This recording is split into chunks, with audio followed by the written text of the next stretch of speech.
Many people in the United States and Latin America have grown up celebrating the anniversary of Christopher Columbus's voyage. But was he an intrepid explorer who brought two worlds together? Or a ruthless exploiter who brought colonialism and slavery? And did he even discover America at all? It's time to put Columbus on the stand in History versus Christopher Columbus. Order in the court. Wait, am I even supposed to be at work today? Yes, Your Honor.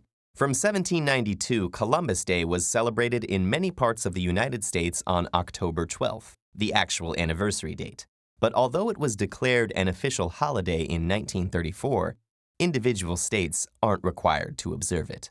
Only 23 states close public services, and more states are moving away from it completely. What a pity. In the 70s, we even moved it to the second Monday in October so people could get a nice 3-day weekend. But I guess you folks just hate celebrations. What are we celebrating again? Come on, Your Honor. We all learned it in school. Christopher Columbus convinced the King of Spain to send him on a mission to find a better trade route to India. Not by going east over land, but sailing west around the globe. Everyone said it was crazy because they still thought the world was flat. But he knew better. And when in 1492 he sailed the ocean blue, he found something better than India, a whole new continent. What rubbish. First of all, educated people knew the world was round since Aristotle. Secondly, Columbus didn't discover anything. There were already people living here for millennia. And he wasn't even the first European to visit. The Norse had settled Newfoundland almost 500 years before. You don't say, so how come we're not all wearing those cow helmets? Actually, they didn't really wear those either. Who cares what some Vikings did way back when? Those settlements didn't last, but Columbus's did. And the news he brought back to Europe spread far and wide, inspiring all the explorers and settlers who came after. Without him, none of us would be here today. And because of him, millions of Native Americans aren't here today. Do you know what Columbus did in the colonies he founded? He took the very first natives he met prisoner and wrote in his journal about how easily he could conquer and enslave all of them. Oh, come on. Everyone was fighting each other back then. Didn't the natives even tell Columbus about other tribes raiding and taking captives? Yes, but tribal warfare was sporadic and limited. It certainly didn't wipe out 90% of the population. Why is celebrating this Columbus so important to you anyway? Your Honor, Columbus's voyage was an inspiration to struggling people all across Europe, symbolizing freedom and new beginnings. And his discovery gave our grandparents and great-grandparents the chance to come here and build better lives for their children. Don't we deserve a hero to remind everyone that our country was built on the struggles of immigrants? And what about the struggles of Native Americans who were nearly wiped out and forced into reservations, and whose descendants still suffer from poverty and discrimination? How can you make a hero out of a man who caused so much suffering?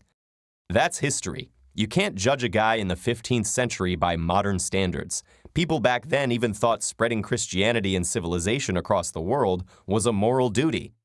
Actually, he was pretty bad even by old standards. While governing Hispaniola, he tortured and mutilated natives who didn't bring him enough gold, and sold girls as young as 9 into sexual slavery.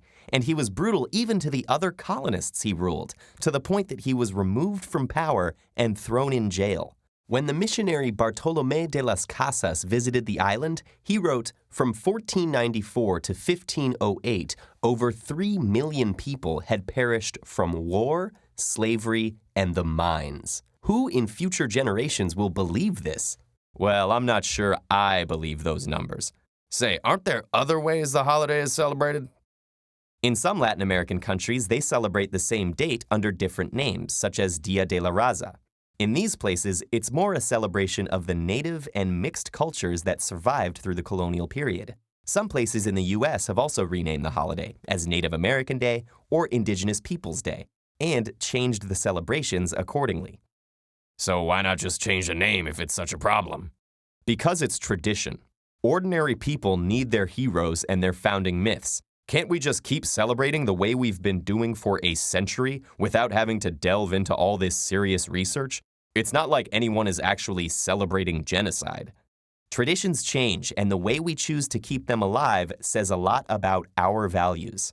Well, it looks like giving tired judges a day off isn't one of those values anyway. Traditions and holidays are important to all cultures, but a hero in one era may become a villain in the next as our historical knowledge expands and our values evolve. And deciding what these traditions should mean today is a major part of putting history on trial.